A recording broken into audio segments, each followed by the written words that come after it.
so chilly. For my baby. Rub my seasoning. My name is Brad, and I'm a conservative Republican. Last summer, I happened to come across a video on the internet about the World Trade Center collapse on September 11th. As a kind of demolition hobbyist, I downloaded it and watched it. The title was Painful Deceptions by a guy called Eric Hufschmidt. The video made me angry. I was determined to prove the maker of this video wrong. I purchased DVDs about 9/11 from CBS and PBS Nova, including one made by the Naudet brothers. These were considered the official videos. And after watching them carefully and researching thousands of websites and archives on the internet, literally not sleeping for an entire week, I realized that the official story, not Eric Hufschmidt's Painful Deceptions, was unprovable, unsubstantiated, absolutely wrong. What you're about to see is information you should already know. Our news reporters, government, and media should have made all this material available to every one of us. Ask yourself why you've never seen it on TV. This is as close as we can get to the base of the World Trade Center. You can see the firemen assembled here, the police officers, everybody.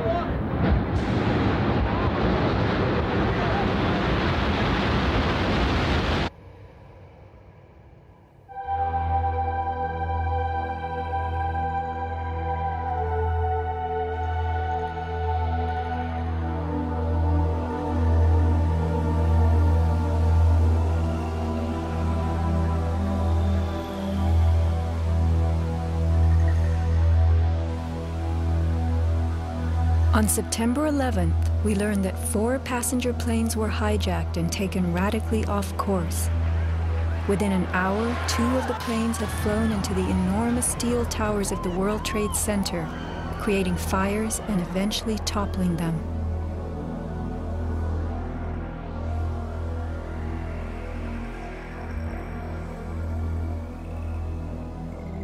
Dazed by the news, the American public soon believed the fires in the towers had burned so hot they caused the steel frames of the buildings to give way.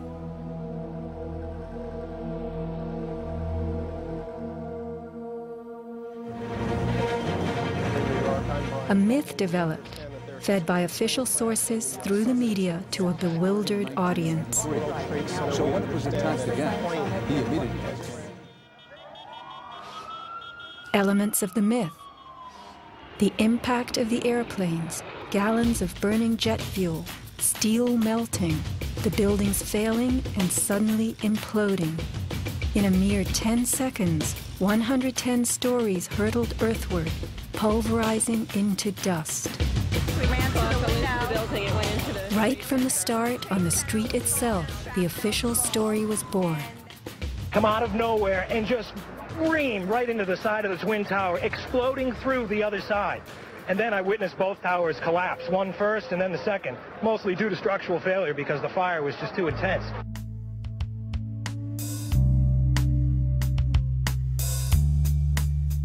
The myth bled into the FEMA report and was echoed by the experts. It was the combination of the impact load doing great damage to the building, followed by the fire, that caused collapse. John Skilling and Les Robertson were the structural engineers who designed the streamlined steel frames of the Twin Towers in the 1960s. Because a wayward Army bomber flew into the Empire State Building in 1945, the towers were built with skyscraper crashes in mind.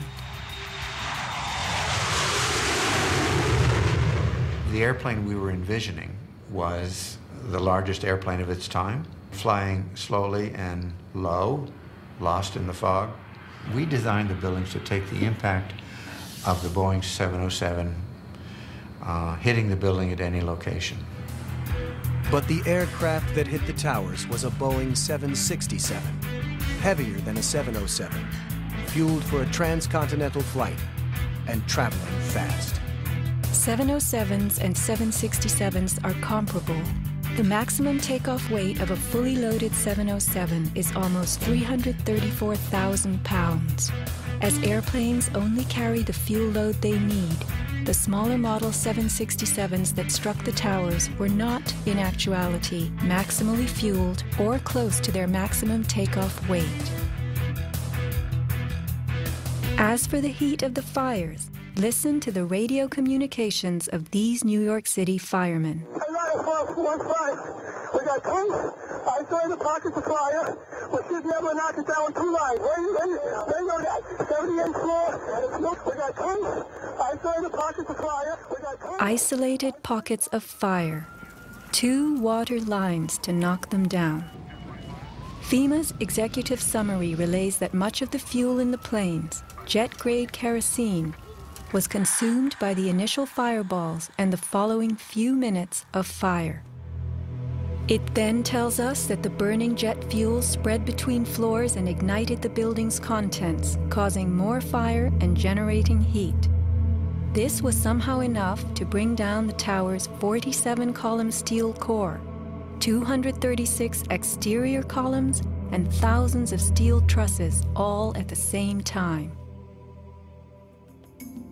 Watch the towers smoking in the aftermath of the plane strikes. If you have ever tried to light a wood fire, you will know that smoking logs tell you the fire is not burning successfully. Smoke is the sign of an oxygen-starved fire. The Twin Towers stood for over an hour, smoldering but not flaming. During that time, thousands of people were evacuated by way of the stairwells. Others, trapped by debris, stood in the smoke-filled windows and signaled for help. In fact, the towers did what they were built to do. The building was designed to have a fully loaded 707 crash into it. That was the largest plane at the time. I believe that the building probably could sustain multiple impacts of jetliners because this structure is like the mosquito netting on your screen door, this intense grid, and the jet plane is just a pencil puncturing that screen netting. It really does nothing to the screen netting. The towers were built to withstand 140-mile-an-hour gusts produced by winter storms. Anyone in them on a windy day could feel them swaying. The single impact of a jetliner was no more of a blow than the continued battering of a hurricane. I was just putting my stuff away, and all of a sudden we heard a loud crash, and the building started shaking, kind of moving like a wave.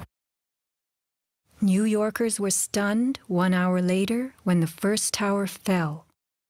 To the best of my knowledge, the considerations of the fuel in the airplane in terms of an explosion or a great fire was not considered. Now, we were not responsible for that aspect of the design. Imagine building expressly for airplane impact, but never thinking of the fuel.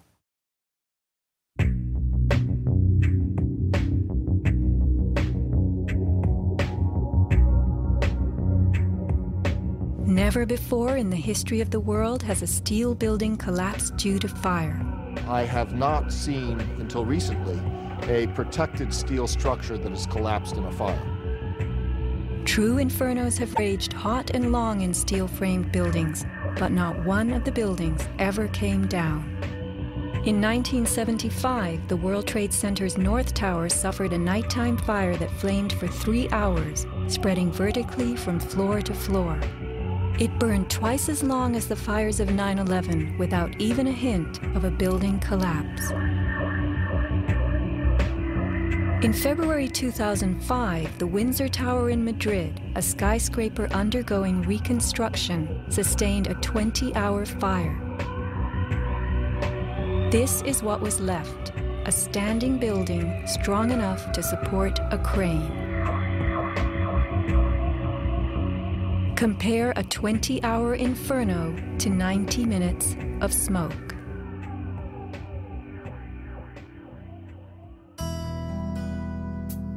Why are buildings made of steel?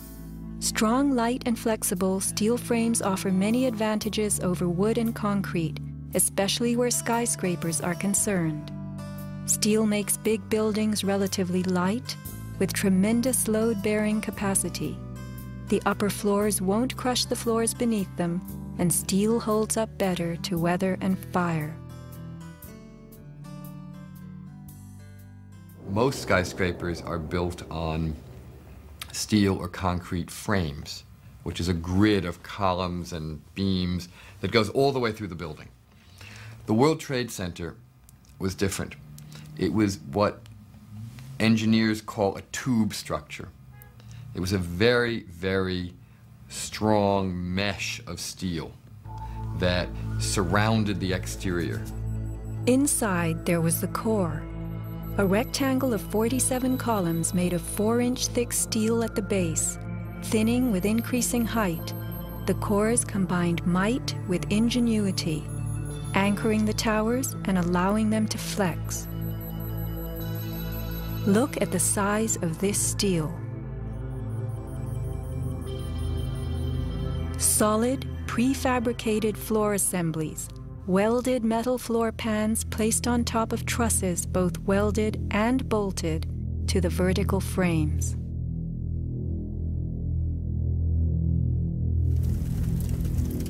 The story we were told. This rock-like steel grid gave way because fire warped the trusses, causing the bolts to fail. As the trusses sagged and fell, the floors dropped with them. In its 2002 documentary, Why the Towers Fell, PBS creates a video model. Once the trusses fail, the floors they were holding cascade down with a force too great to be withstood. The result is what's called a progressive collapse, as each floor pancakes down onto the one below. What remains standing? The tall, indestructible core. Why does PBS fail to explain the complete disappearance of the Twin Towers' cores?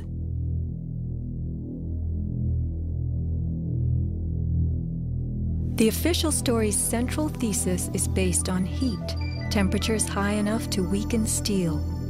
But people in the towers did not report such heat. Think about it. Neither steel, concrete, nor glass can burn. So what in those buildings could have burned to make such heat? How do these firefighters describe the collapse of the North Tower? We started running, floor by floor, it started popping out. It was if they had detonated.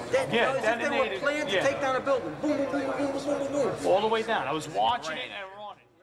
And others give similar descriptions. At 10:30, I tried to leave the building, but as soon as I got outside, I heard a second explosion and another rumble and more smoke and more dust. And then a fire marshal came in and said we had to leave because if there was a third explosion, this building might not last.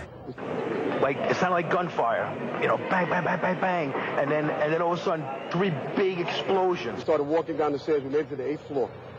Big explosion. Flew us back into the 8th floor. Do you know if it was an explosion or if it was a building collapse? To me, it sounded like an explosion, but it was a huge explosion. Chief Albert Turry told me that he was here after the events that took place this morning. He tried to get his men out as quickly as he could, but he said that there was another explosion which took place, and then an hour after there was another explosion in one of the towers here. So according to his theory, he thinks that there were actually devices that were planted in the building. Reports of bombs in the buildings, explosions. A CBS reporter to Dan Rather. But I was coming toward the World Trade Center looking for CBS crews and asked a firefighter if he saw any. All of a sudden, there was a roll, an explosion, and we could see coming at us a ball of flame stories high. Listen to the sound of a large explosion right before the South Tower begins to fall. This is as close as we can get to the base of the World Trade Center. You can see the firemen assembled here, the police officers, FBI.